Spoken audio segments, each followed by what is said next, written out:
Narito na ang Veritas Editorial, ang paninindigan ng Veritas 846. Sa mga napapanahong usapin sa bansa, pakinggan si Reverend Father Anton C.T. Pascual, ang radyo ng simbahan. Veritas Editorial. Mga kapanalig, eksaktong 1 linggo na ang nakalilipas ng berilin nang hindi pa nakikilalang suspect ang local broadcaster na si Noel Belien Samar sa Ginubatan, Albay. 4 na tama ng kalibre 45 na baril ang tinamo ng mamamahayag. Kinabukasan, tuluyan na siyang binawian ng buhay. Si Samar ay 54 na taon lamang. Habang isinusulat natin ang editorial na ito, hindi pa rin natutukoy ng mga investigador o pulisya ang motibo sa likod ng pagpatay kay Samar. Pero para kay Albay Chapter ng National Union of Journalists of the Philippines, dapat isalang-alang ang mga investigador ang trabaho ni Samar bilang isang broadcaster.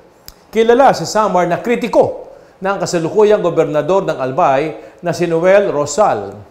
Host si Samar ng isang radio program na ume-ere sa TV at mga pangunahing istasyon ng radyo sa probinsya. Sa mga programang iyon, ipinararating niya ang kanyang komentaryo sa provincial government at iba pang usaping politikal.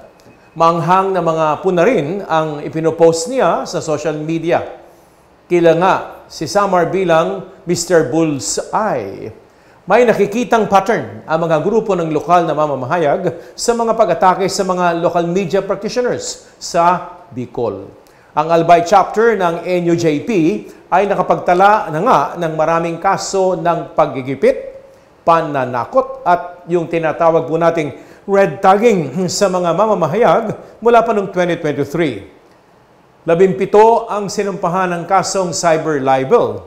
2 na rin ang pinapatay at karagdagan nga sa listahan itong si Samar. Sa pag-monitor naman ng grupong Karapatan, mahigit 400 na dokumentadong kaso ng paggigipit, pananakot, panliligalig o harassment at red tagging ang naiulat na sa Bicol simula ng manungkulan si Pangulong Bongbong Marcos Jr. Mula sa NUJP at Karapatan, lantarang inaatake ang kalayaan sa pamamahayag o press freedom sa Kabikulan. Bakit mahalaga kapanalig ang press freedom? Una po, isa ito sa mga saligan ng demokrasya. Binibigyan nito ang mga mamamayan sa pamamagitan din ng mga mamamahayag na isiwalat ang totoo, magbahagi ng opinyon at panagutin ang mga nasa poder. Tandaan lamang natin na ang kalayaang ito ay dapat na nakabatay sa tama at totoong impormasyon, hindi sa paninira lamang at pagkakalat ng malisya. Pangalawa, ang pagkatanggol sa kalayaan sa pamamahayag ay pagkatanggol din sa ating karapatan sa impormasyon at sa katotohanan. Bilang mga mamamayan, karapatan nating malaman kung ano ang totoo, lalo na sa mga isyong panlipunan at pampolitika na nakaapekto sa ating buhay. Bahagi ito ng tinatawag nating transparency. Pangatlo, ang pag-atake sa mga mamamahayag at ang anumang tangkang patahimikin sila ay hindi lamang paglimita sa mga karapatan ng mga individual. Pinahihina po nito ang kakayahan nating mga mamamayan na bantayan. Pigilan ang pang-aabuso at pagnanakaw ng mga nasa poder sa pamahalaan. Tinitiyak ng press freedom na naririnig ang boses ng mamamayan.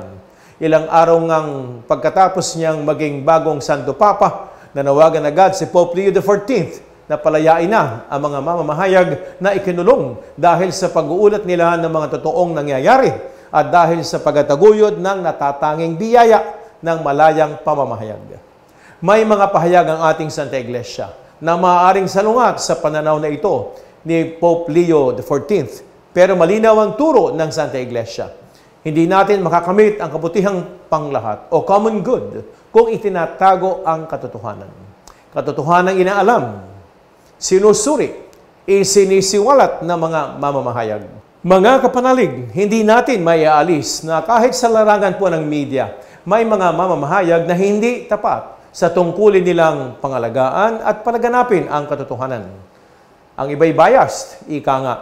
Pero huwag nating idadamay ang mga tunay na naghahayag ng tamang balita at nagtataguyod ng katotohanan. Huwag nating idamay ang mga ipinahahayag ng malinaw ang katotohanan. ang katwiran. Sabi nga sa Aklat ng Kawikaan 31:9, "Stop shooting the messenger. Sumainyo ang katotohanan."